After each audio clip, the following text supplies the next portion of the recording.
Dollars is our theme here. Blad Norman is the Senior Vice President of Marketing for the Weinstein Company. Since joining the Weinstein Company and Dimension Films in October of 2010, Norman has led their digital marketing and awards marketing division. Most recently, he oversaw the successful marketing campaigns for the Academy Awards Best Picture winners, The King's Speech. Did everybody see The King's Speech? Was that like an awesome movie? Who saw The King's Speech? Woohoo! And who saw The Artist? Not me. Good for you. Those are the intellectuals in this crowd. Anyway, he was in charge of that too, against the odds it won Best Picture. Nobody in this room's seen it, but I'm sorry about that. Norman has over 10 years experience in marketing and management, and he holds a Bachelor of Arts in Socioeconomics from Rutgers. Please welcome Blad Norman to the stage. Is the clicker up here? Is he not? Oh, maybe this is it? Do you think that might be it? Is this the clicker? Yep. Okay, cool. Good morning, Blad Norman, as she just said. And I'm just going to go on the record as saying I'm a Yankee fan. The whole Moneyball theme doesn't mean anything to me. For those of you that know baseball, we like to spend money, and that's how we do it. We didn't do it like the Oakleys did with Billy Beane. But at the Weinstein Company, we do very similar in that we don't spend we don't spend a ton of money, especially in the digital world. My boss, who is notoriously known as being the newspaper guy, still is the newspaper guy. So turning him into a digital guy has been a feat that has definitely overwhelmed me over the last 2 years. So today we're going to talk a little bit about how we utilize the digital medium in more of a cost-efficient sense. I'm a diehard sports fan, so thank you to Oma for making this sports-related, so there's going to be lots of sports references. Sorry about that. So I'm going to play a quick video. The idea here with this presentation is to discuss a little bit about a couple programs that we've run over the last 2 years that came out of, as Laura was saying, the campaign on the King's Speech. This specific campaign, we started to see a lot of movement in terms of people and their personal stories. So I call this the digital squeeze. For those of you that aren't baseball fanatics like myself, here's a little video of what a squeeze play is. It goes quick. It's only a couple seconds, so we might have to replay it for you. So let's hit this video.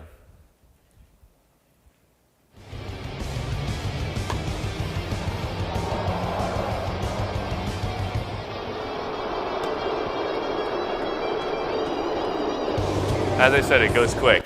So essentially what happens here, and this is one of the oldest plays in the book, and that's the whole key to this, right? So in 1917, the play was first created, and essentially what happens is you need to run quick, you need to cost efficient, and yes, the marketing puns to baseball puns are going to be consistent. But in this case, it's a man on third, we need to run, and it's the end of the game, we got to catch him off guard, and the batter lays down a bunt down the first baseline, and the runner from third steals home and scores a run, ties the game. We go to extra innings. We're totally going to play this out. So in the way that we brought this into the world of movie marketing was we started to see a lot of conversation in our social platforms about the film and its themes and how it was really affecting people. And from that standpoint on, I mean, our primary purpose, as Laura was mentioning earlier, was reach. So we were running a lot of television media, and that was really my focus at that time. I wanted people to see the actors, and I wanted people to see those interactions. So that was really my focus out of the gate. Colin Firth does to women what I can never. But the reaction was so strong online that we started to see a lot of conversation. Again, so people, their stories, and why marketers should care. This was the number one reason that people were seeing the movie was the direct relation. And we were seeing it on our exit polls like right out of the gate. Facebook recently released a study, and I'm going to totally cheat too, and I'm going to have lots of images from my current films, past films, and I'm going to market you through this whole presentation. I mean, I wouldn't be doing my job if I wasn't, right? So the Facebook recently released a study based on user interactions and user behaviors that they announced 2 weeks ago. In any case, 80% of our conversations were between the same 4 and 5 people. So we're talking to the same groups. You and I'm talking to my mother, I'm talking to my brother, I'm talking to my best friend, I'm talking to my significant other, and that's essentially it. 70% of our conversations are rooted in personal experience. So what are we talking about? We're actually talking about our personal experiences. I'm talking about how I flew into San Francisco last night and it welcomes me with New York weather, even though I was hoping for California weather, and so on. And we're talking about what we saw this weekend, what we did this weekend, and so on. So, and generally, we have between 4 and 6 categories or groupings of listeners, meaning we have our work-related people, we have our friends, we have our family, we have our sports fanatics that we talked to about March Madness and all the upsets yesterday and so on. So this information became incredibly important to me in the last couple weeks when we got it, because we started to realize over the last year that we were really affecting people from a word-of-mouth perspective in a really unique way. People were really driving the word of mouth themselves in a more broader way. So we were able to actually have them work for us a lot harder than we used to in the past. I'm going to show you a quick video of what we did on the campaign for the King's Speech. That was, again, a year ago, and then we'll get a little bit more current with the campaigns and how we're utilizing the data that you just saw in our current campaign. So let's roll this video.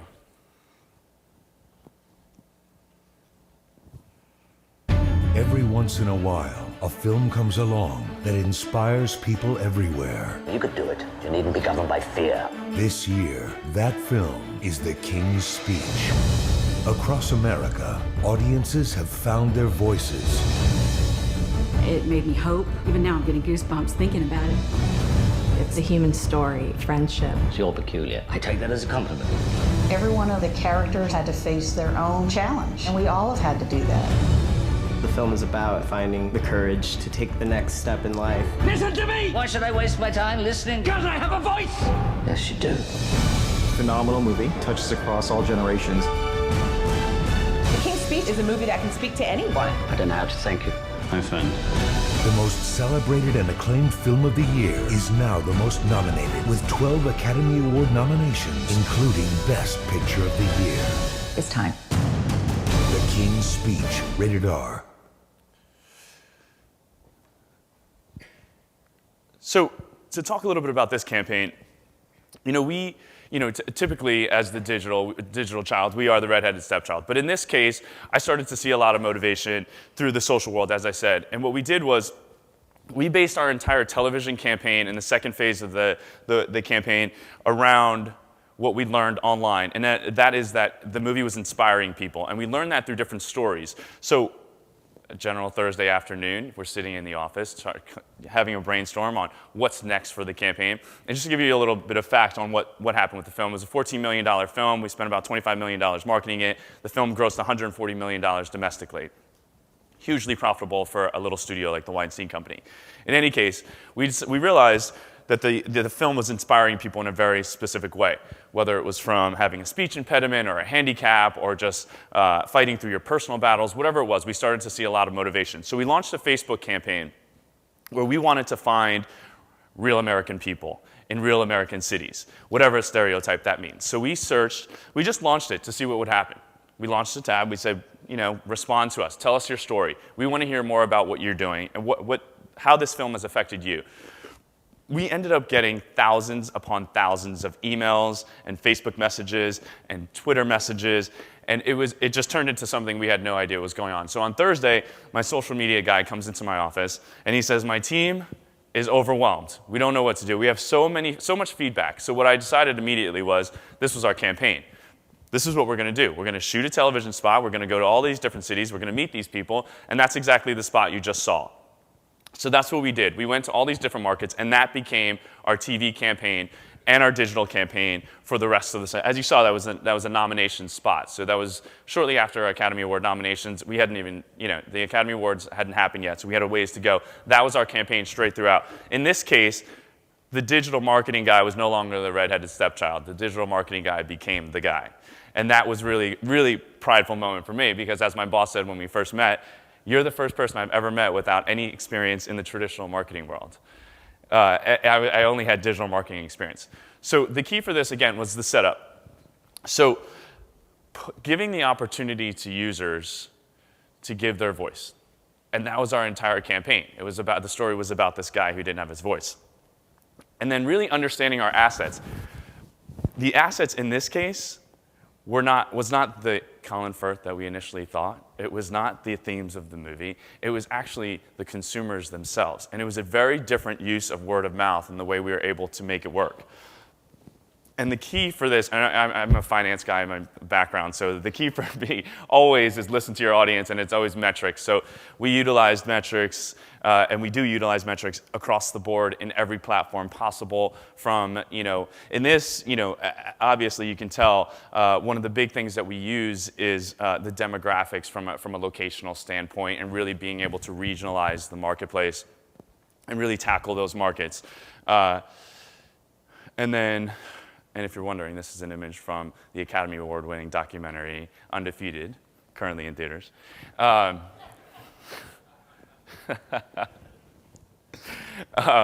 So for us, again, we don't spend a ton of money in digital. So the strategic execution is the key. So right out of the gate, it's important for us to know our goals. It's the pyramid approach, where we have the inverted pyramid. At the top, the most important thing is, what is our strategy here? And our strategy, based off of the metrics that we learned both behaviorally and contextually, and from a quantitative and qualitative perspective, was that we had a film, we had content that was moving people, and I think it's relative to any sort of product.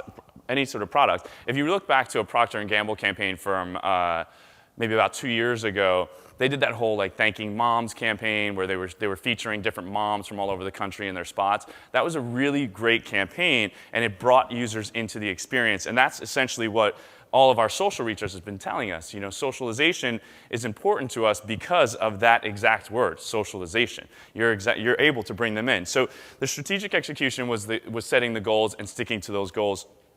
And then we wanted to build a timeline on how this affected people. And I have a new film now that's a very small film that has taken the digital world by storm. And I'll talk about it in a second. But the timeline is essentially the most important part of the process, because being able to hit people, and another metric from the Facebook study was that only 16% of people of your audience base actually see your status updates, which was so interesting to me, because my social guys are like, we can't do this, Blad. We're spamming people all day long. I'm like, no, send the updates all day long.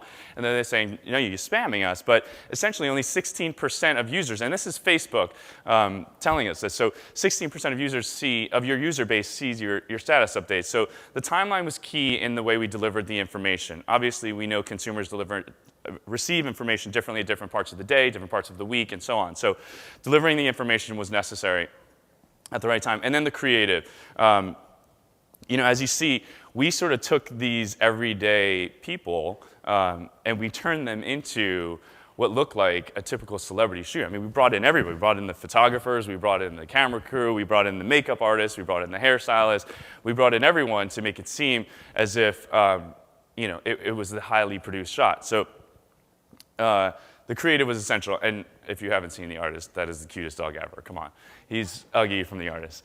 And then, one of the things that I found most important in the digital space, especially when you want to stretch your dollars, is essentially the selling it aspect of it. We used Uggy. I shouldn't say the word used, but I will say it. It's a marketing summit. But we utilized Uggy in many ways to distribute to bring home the black and white silent French aspect of The Artist to homes every day. Because you can't deny that face. And he's been on everything from Ellen to Jay Leno to Jimmy Kimmel and across the board. He had more bookings than anyone else in our movie. True story. In any case, so selling it, the publicity aspect of it. When we do things online, we sort of forget that the Ad Age audience and Market Watch and all these other different places, that we're consumers also. I read it, you read it, we're also consumers. So utilizing the publicity to really stretch out your campaign has really been effective for us, whether it's, it's specifically focused in the industry press or whatever it may be. There's always an angle to distribute your story and get your story out there, and the publicity is always a driver. And another thing that the users love is off of our experience is the social inspiration. So once the users are engaged in this activity, then they're just posting like crazy. They become your word of mouth vehicle.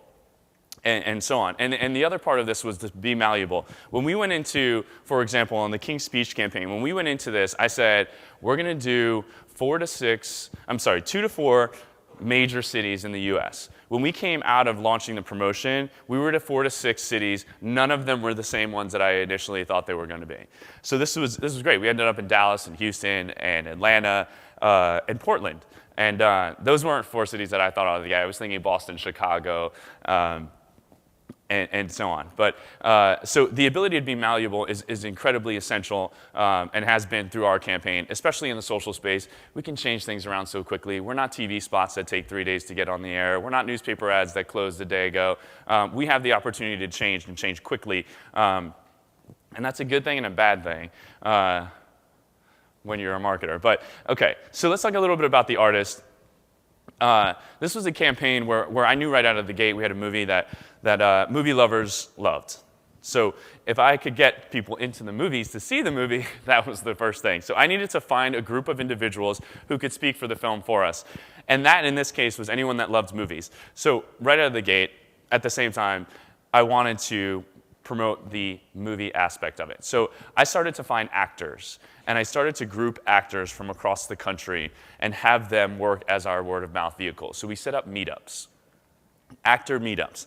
Essentially what we did was we utilized Tumblr, and we had them meet up in different places and see the movie together and then talk about it. If we go back to the Facebook research that we said earlier, you're most inspired by your stories that are told by your inner circle of 4 to 6 people. So once the actors started to tell people, we had a minimum threshold of 4 exponentially. So we were going off of that number. So we utilized Facebook. We utilized the press. We started to get press all over the place, everywhere from Vanity Fair to the New York Times. We were writing pieces about how these actors were coming together and had a reason to embrace movies. And that became our campaign. In another movie that's currently a hot topic for us, it's a documentary called Bully. It's a wonderful film that you should all check out in theaters on March 30th. But this is a film obviously very socially relevant. You know, there's a lot going on in the marketplace when it comes to the idea of bullying. But you know, we don't. There's not many people in the world that release documentaries in theaters anymore. You know, we typically see them on HBO or ESPN if it's sports related, and so on. In this case, this film started to take itself by storm, you know, right out of the gate. So we started to see. We just released the trailer, started to send the content to different users, and we started to see different things happen. So we launched the Causes campaign, and the Causes campaign is a very simple Facebook application that costs us $0, and all we did was distribute the information to press that we were launching this campaign, and we started to get people like Alec Baldwin, Ellen DeGeneres, to catch up on the Causes story about bullying. They started to write in their own personal stories. So that was, again, going back to the research study, what people wanted to talk about the most. I mean, I read Us Weekly just like everybody else in this room, and what do we want to know? We want to know what's going on in the. I don't really read Us Weekly. Don't judge me. And the, you know, we want to know what's going on in the world. So. In this case, we started to see a lot of information come out right out of the gate. So people were posting their stories, and their very personal stories about how they were bullied, how they were a bully, how their children were bullied, and so on. And it became a really big deal. So what I did was immediately launched a demanded campaign where users can request the movie to come in.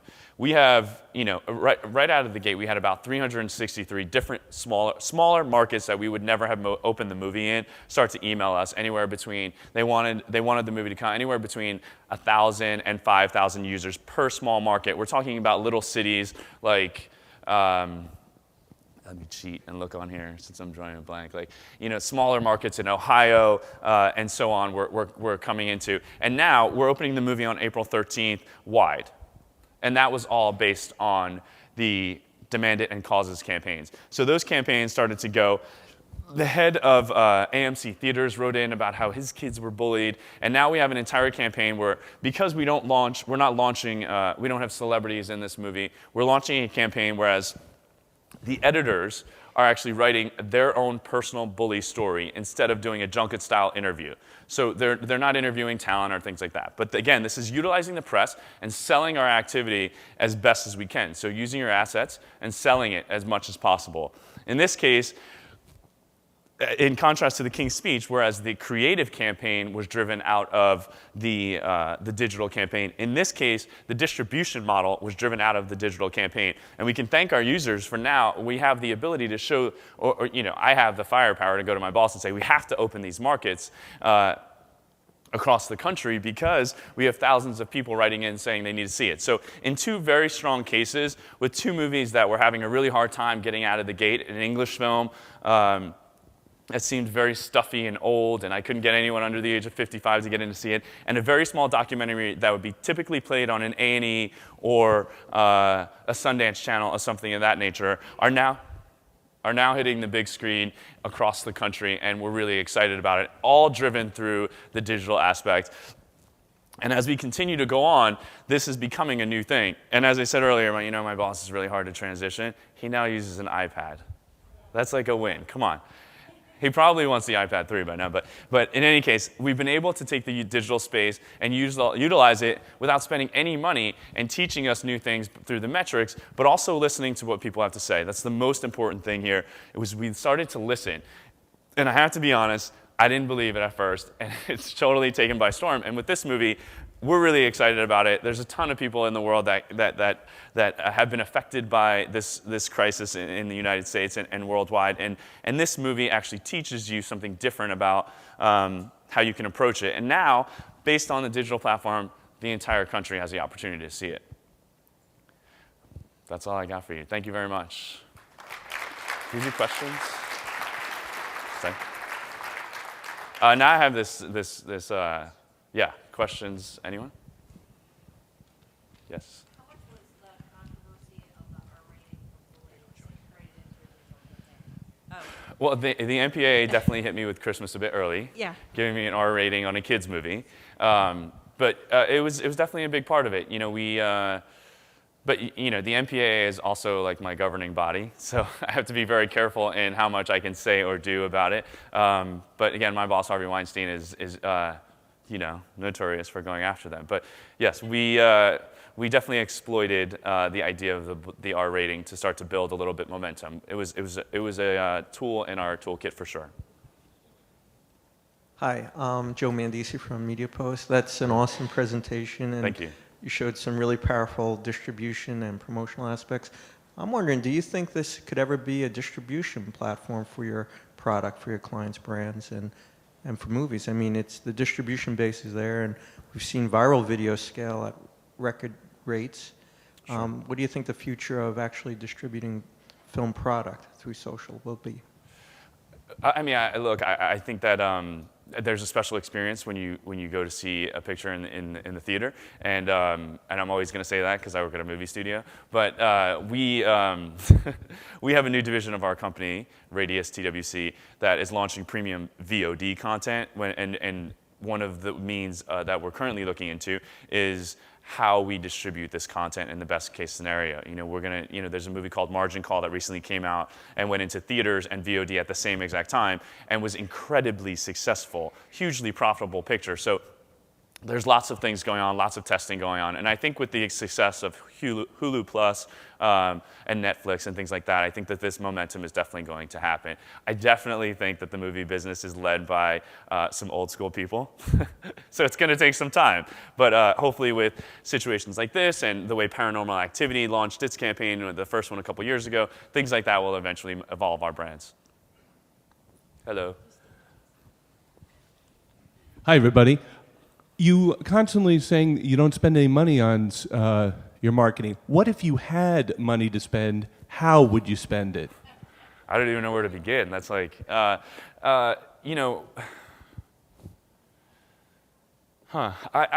probably try to spread a little bit further in our awareness and our reach online. I think that, if you take a look at exit polls, and again, we study what people say as they come out of the theaters. If you take a look at it, and we don't spend a ton, but the advertising online is what's affecting people to purchase tickets the most.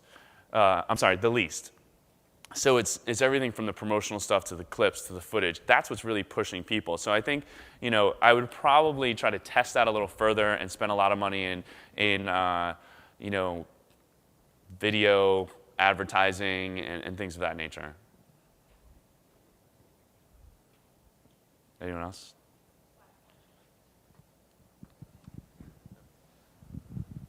I would just have a question about your timelines. With movie tracking, as it starts coming in, you start seeing the tracking isn't really where you want it to be. And then after that first weekend where maybe the movie's not doing so well, or over Friday through Sunday, word of mouth starts getting negative, how do you respond to that in the digital space? Cry. There was a big New York Times piece about about 3 years ago called The Twitter Effect. And it was relative to a film called Bruno that didn't perform, and everyone was, the studio was implying that it didn't perform because it was a bad movie, but, and the Twitter effect was killing it, and the users at that time were so influenced by Twitter. The thing that the studio at that time forgot to announce was that there were other bad movies that actually did well.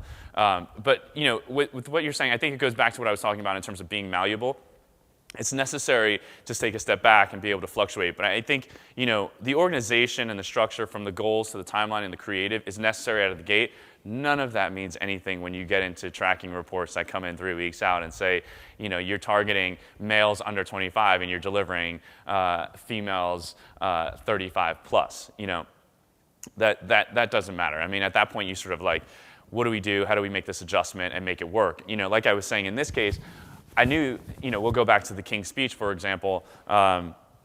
That was a film that I couldn't get anyone in the theater over under 55. That was a 55-plus movie, and it was skewing about 60% female. So my goal was to find females that I felt like I could convert them between the 35 and 45 range, but from a social standpoint. So that's why we went to the inspirational, which we felt like spoke to females in that age range, and that's why we did that in that aspect. But for Bully, I can give you a little insight, even though it's opening up in a couple weeks. I'm probably, hopefully this isn't being recorded or anything, but the